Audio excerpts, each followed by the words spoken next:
Guten Morgen, it's Morgan. Welcome to Murder in the Morning. Please like this video and subscribe to my channel. Now get ready with me while I talk about a true crime story. Today's story is going to be about Robert William Pickton, but he goes by Willie, so that's what we're going to call him. So let's get started. So a couple of my sources were contradicting when he was born. Some said October 24th and some said October 26th. So in that two-day range. He was born in 1949 in British Columbia, Canada. So Canada is where this story is going to take place. So in 1905, 52 years after the first Europeans settled in this area, Willie's great-grandfather bought land near a mental hospital and they raised hogs. Then his children grew up and they raised hogs and just kept going. But on that very same farm, that same plot of land, then in the late 50s, so Willie would only be like max 10 years old at this point, the Picktons sold their farm and moved, but it was said that they took the same house. So they literally just like picked up the house and moved it to a new farm. So in 1963, Leonard, which is Willie's dad, and his wife, Helen Louise, but she went by Louise, bought 40 acres of swamp, it says, for $18,000, and they raised kids, their children, and pigs. So they had two sons, Robert, which he goes by Willie, and David, and then a daughter, Linda. And Linda attended boarding school from a very young age, so she wasn't raised really with the boys or on the farm, and she didn't have all of the baggage that we will talk about in a couple minutes. So she was able to up and leave pretty quickly, and even if at the time she didn't think that was a great thing, it ended up being a very good thing for her. So she ended up marrying a businessman and currently lives in a nice neighborhood in South Granville near downtown Vancouver. Into his growing up life, he was severely bullied. I'd say people made fun of the way he looked, the way he dressed, how he smelled. His mom said that she enjoyed looking strange. So it's not that they didn't have the means, because they were quite well off financially. They had enough money where they could have lived very nice and, you know, well dressed and well groomed and in a nice house and everything, but she just didn't want to. She said that she liked to live looking strange, and she did this through letting her teeth rot, so basically until they all fell out, and she had a beard. So she was kind of known as the bearded lady back then, and she enjoyed that. At least that's what she says, that she enjoyed looking strange and kind of making people uncomfortable.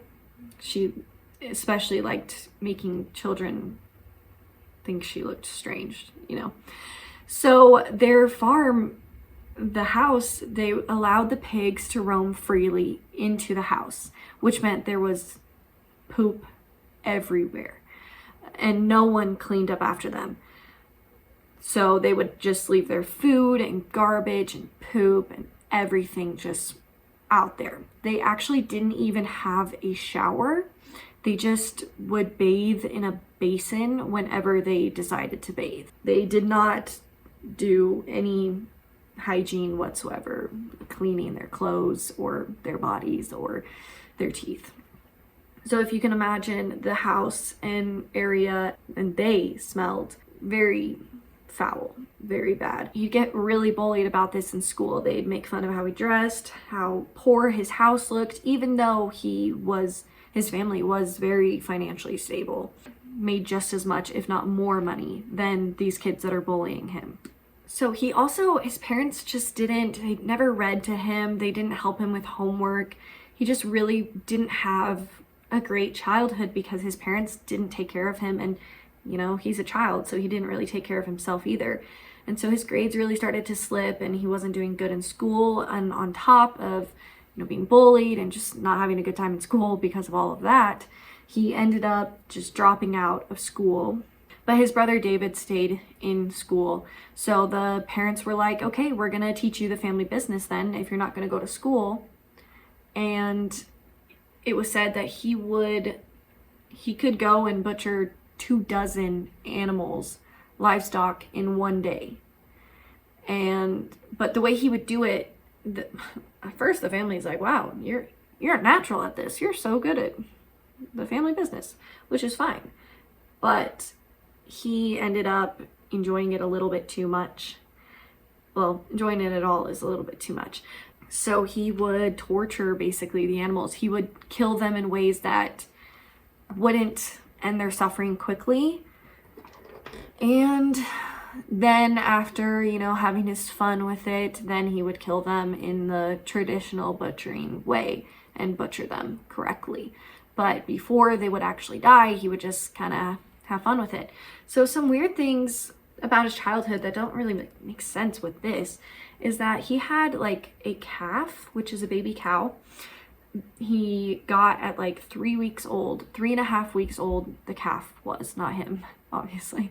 So he got this calf and he wanted it to be his pet. He's like, it's not going to be a farm animal. It's not going to be livestock. Like, we're not going to butcher it. It's just going to be my pet. And he was like best buds with it. He would spend a ton of time with it and hang out with it. And obviously the animals were already allowed inside. So he would have his calf inside with him. And he really just adored this pet. And one day he came home from school. This is before, when he was still going to school, he came home and he couldn't find it anywhere. He's looking every room, all around the yard and everything. And his dad finally goes, and he's asking his family, and his dad finally goes, maybe you should look in the barn. Like, that's where animals belong anyways, in the barn. So he goes and looks in the barn, and the calf, I think it was a cow at this point, but it was like hanging from a hook, like they would butcher the other animals, and it was butchered. So he found his pet hanging by a hook, dead. His family was even like, hey, we'll give you money to buy a new one. And he just goes, what's the point? Like, you're just gonna butcher my cow again. So you'd think after having that traumatic thing happen with your pet that you wouldn't want to go butcher animals in an inhumane way. You wouldn't want to torture them because you did have a pet that it wasn't tortured, it was just butchered, but still, you'd think you'd be even nicer to the animals because of that traumatic thing that happened to you.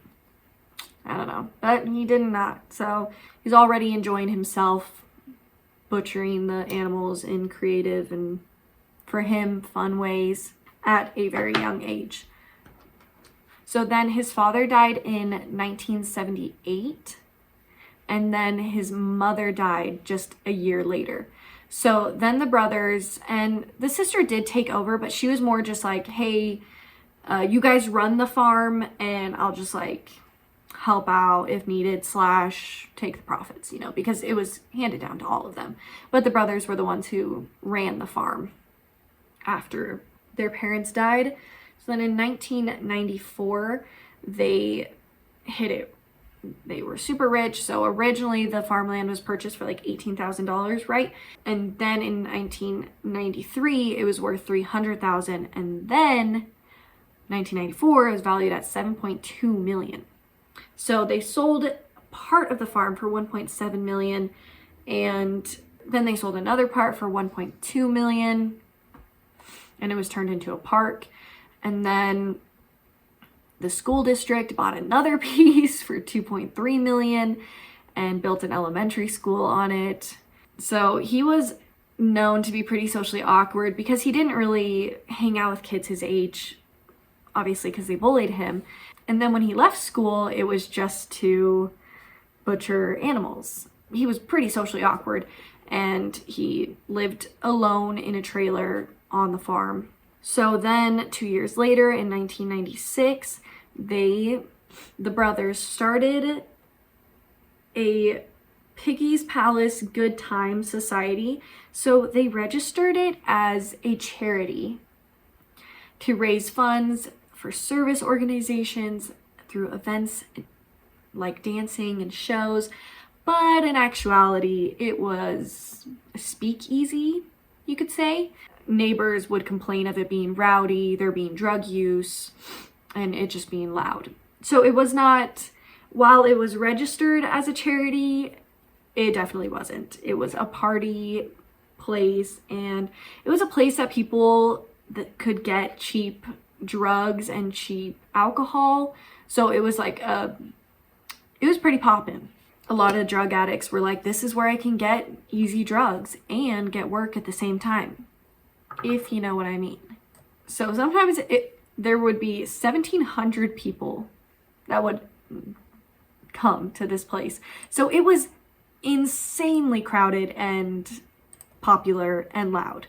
So, but then in 2000, the city shut it down.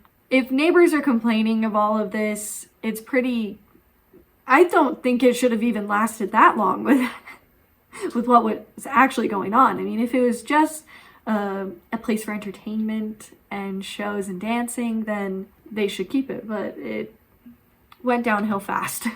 Let's get into why we're talking about him in the first place. So Willie Pickton was charged with attempted murder on March 1997. So this is what happened according to the victim, Wendy Lynn. So she went to his place and he paid her for sexual favors.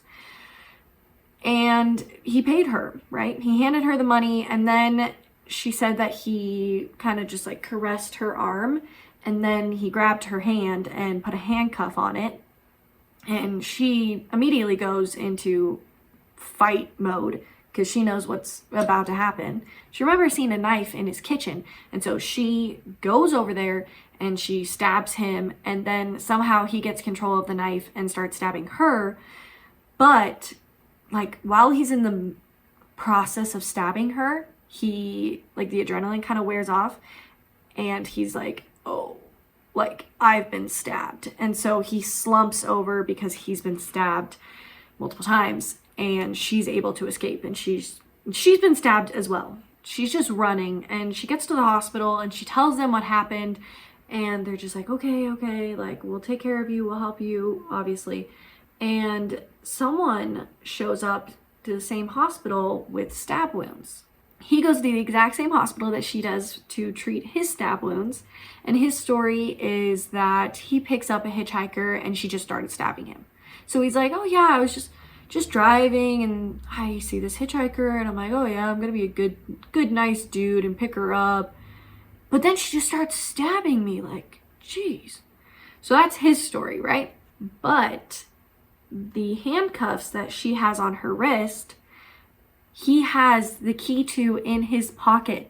So they are able to find the keys to the handcuff, and they're like, so obviously she's telling the truth because her story involves handcuffs, and you're not telling the truth because yours doesn't, even though you have the keys to the exact same handcuffs. So while he's still in the hospital, he's charged with attempted murder, assault with a weapon, and forcible confinement.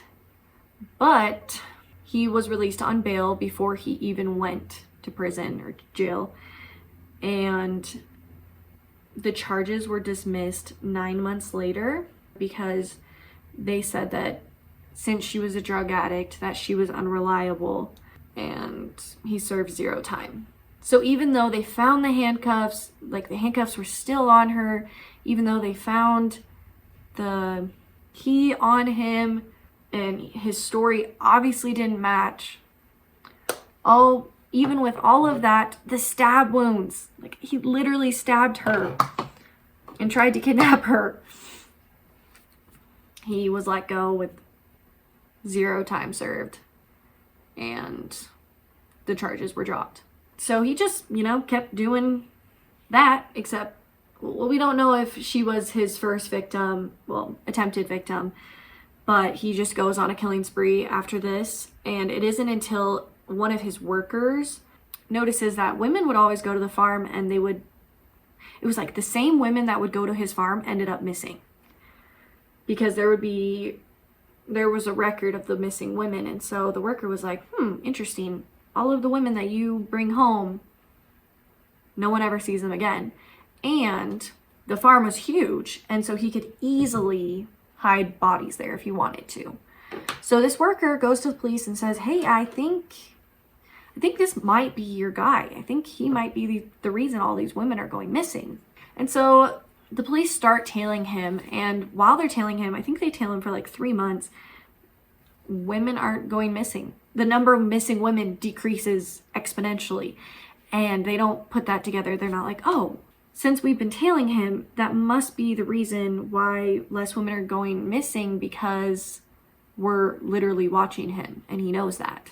3 women that were missing, they find their bodies, and so they test DNA found on these women to his DNA, and it's not a match. And this was probably the worst thing to happen for this case. One of the worst things, because of this, the cops were like, he's not our guy. He can't be our guy if we literally tested the DNA and it's not him. And so they had to, I mean, they didn't have to, but they decided to stop tailing him because his DNA didn't match. And I mean, that makes sense. Other than, I don't know, because the guy literally said, like, these women are going missing right after hanging out with him. So, but then 3 bodies you test. So the cops didn't want to admit, first off, that there was 1 serial killer, let alone 2. So they were like, it can't be him. So they stopped tailing him, and they basically, without saying an apology to him, they felt bad. Like, we thought he was a murderer, and he was proven innocent through this DNA. So then they have this guy who's also a worker for Willie. He would give them information and they'd pay him for the information. And so he was like, hey, do you guys care about illegal firearms? And they're like, yeah, we'd love to know about someone who has illegal firearms. And he's like, okay, cool. So this guy, Willie, yeah, he has like this and that and this. And so they're like, oh, okay, cool. So when they go look in, they just look up Willie Pickton, and they're like, oh, apparently this guy had been charged with attempted murder, and we had already been tailing him. So they're like, maybe we should give this guy another look. So they go to the judge with all of this information, and he grants a warrant. So February 2002, this is like 5 years after the attempted murder charge, they go search his property for illegal firearms. And when they walk in, first off, we already know that his house is disgusting, that they don't clean it, that they just let trash and feces and everything everywhere. But when they walk in, they see his childhood horse, like the head is stuffed on his wall. And they're like, oh, okay, that's different. That's weird, you know? So immediately they're starting off with like some uncomfiness other than, you know, the absolute pigsty, pun intended, of his living area. So then they find personal objects of missing women, but since they were only holding him for the illegal firearms, he was soon released, but they still kept surveillance on him. So then after going through, you know, the personal belongings, he was arrested on February 22nd, 2002. So within that same month, and with 2 counts of first-degree murder of Serena Abotsway, she was 29 years old, and Mona Wilson, who was 26. So at first he was not talking at all, and he was just, you know, staying silent and was like, you got the wrong guy, whatever. But then he started confessing to his cellmate that he would dispose of the bodies in barrels and give them to a rendering plant. So he, since he's a pig farmer and a butcher, he had connections with a rendering plant so that he could basically any time of the day, whenever he wanted, he could drop off pig discards. This leftover pig stuff could be used for either pet food or to create lard, fat for cooking. So he confessed to his cellmate that he could easily just dispose of bodies by giving them to the rendering plant, because no one was checking on him when he was doing it, and he could easily just put him in a barrel and then give him, which is absolutely terrifying, because not that I think I've ever used lard really, but just knowing that there's like human remains that people have probably eaten is terrifying. And just like you wouldn't even know, which is so gross. So the funny thing was that his cellmate was actually an undercover cop. So they totally got him right there. He thought he was just talking to another criminal like himself, but actually he was an undercover cop. And they're like, we got everything you just said. So DNA linked him to Serena and another woman, Andre Jonesbury. She was 22. And they linked DNA to 22 other missing women from the downtown east side. So then 2 months later, 3 more charges were added for Jacqueline McDonald. She went missing January 1999, and her blood was found on handcuffs that he owned.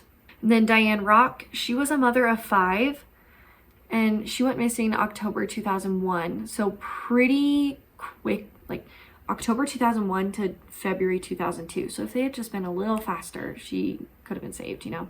They found her blood and clumps of hair in his apartment, and Heather Bottomley's blood was found in the first search on his mattress.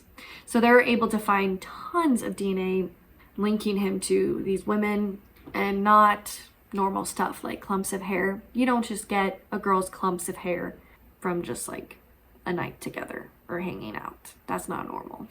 Just in the following days, they added another charge and another charge. So now it's up to 7 charges.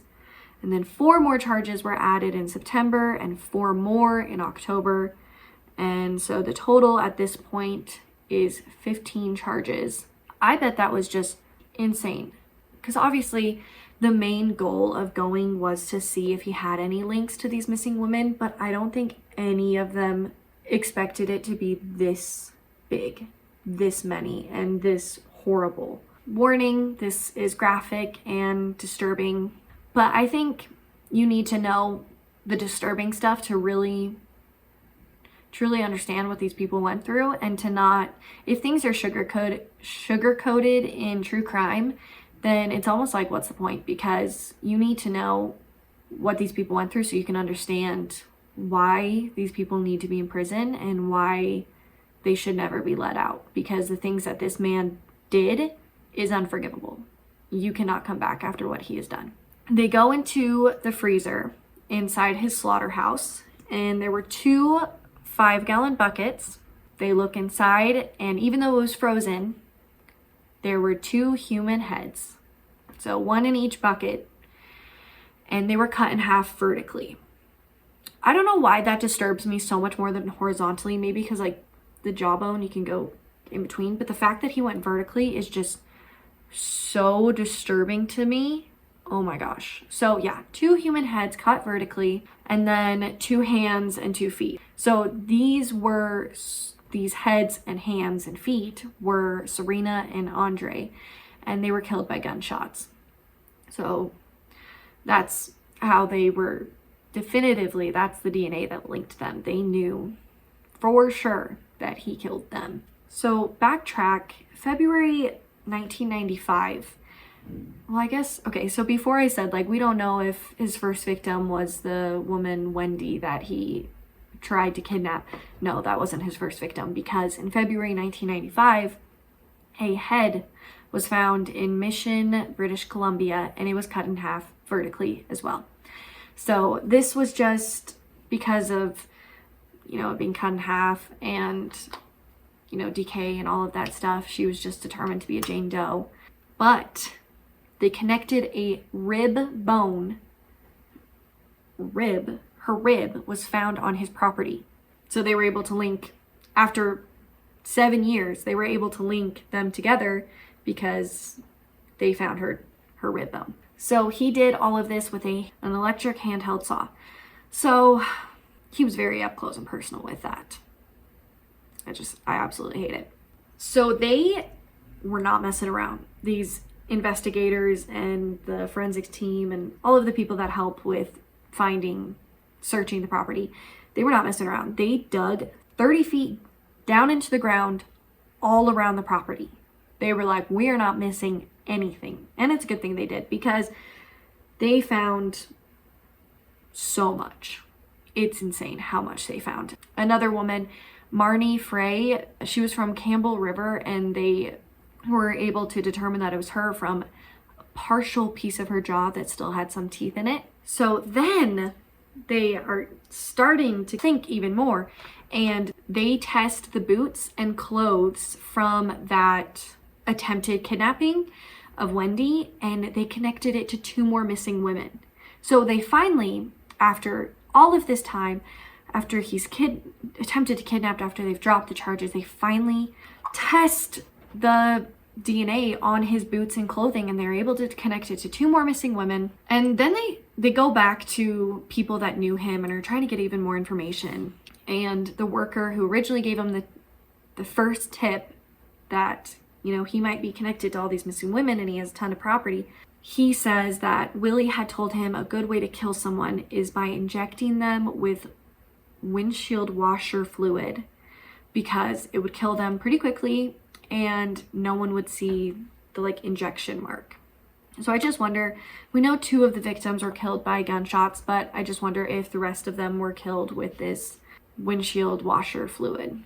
So then he also told someone else that he would feed, oh my gosh, just get ready for this. He told someone else that he would feed the bodies to the pigs, and then whatever didn't get eaten was sent to the rendering plant. But since pigs don't have human skulls or hands or feet, they have hooves, he would dispose of the hands, feet, and head, and that's why we saw it in the bucket. And that's also why we found some of the like jaws and stuff on the property, because he would dispose of those either on his farm or at another location, that one Jane Doe. So 5 months into the search, they find bags of packed ground meat in a freezer, and they're just thinking, oh, he's a butcher, so obviously he's gonna have ground meat in his freezer.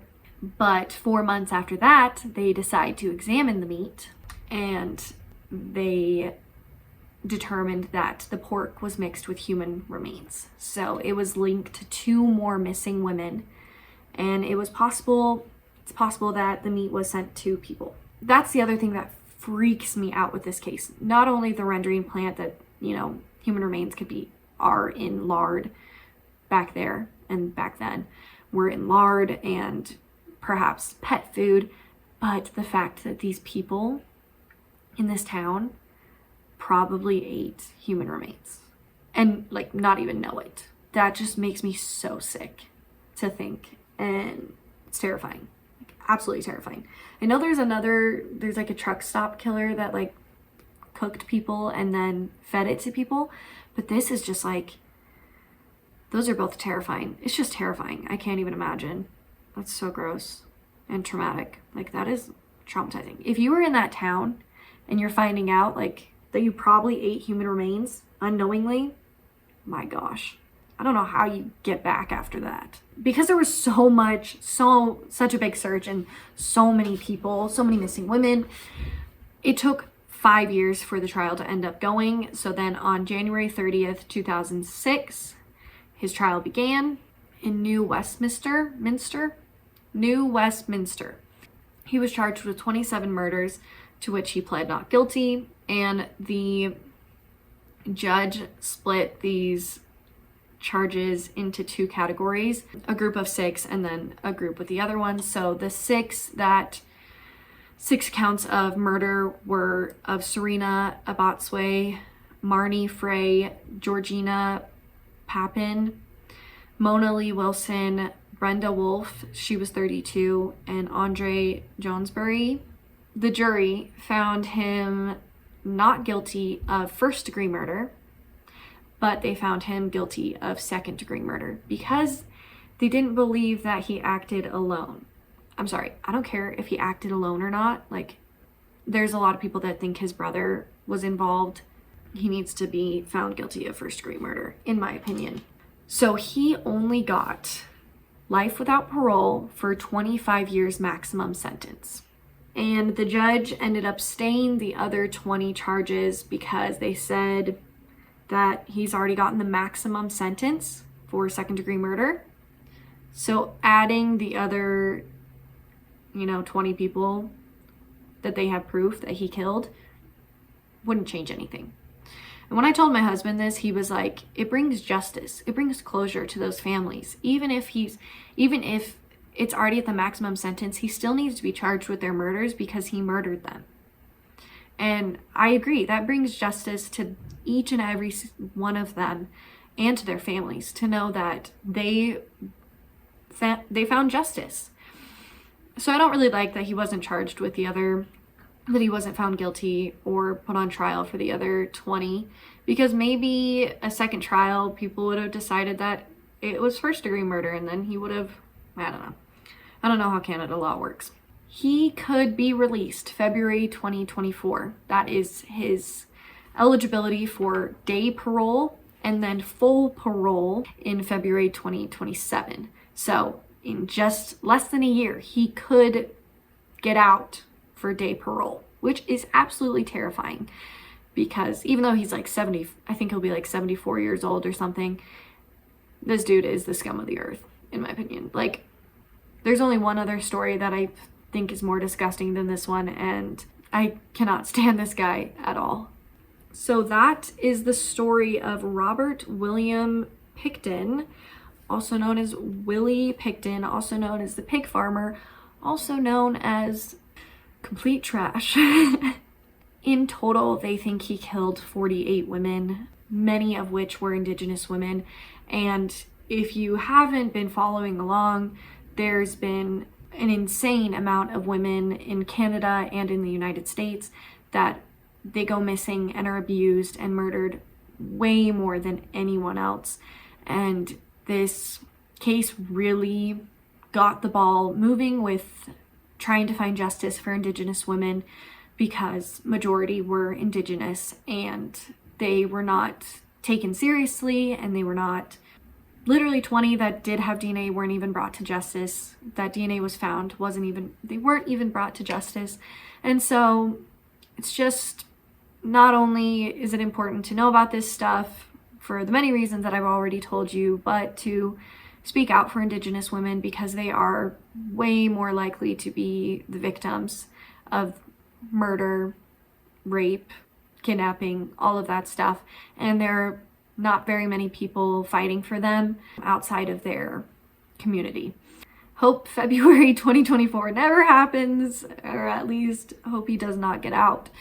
Let me know what I should talk about next week. And I was also thinking you guys should let me know what makeup looks I should do, because I kind of just do the same thing over and over again.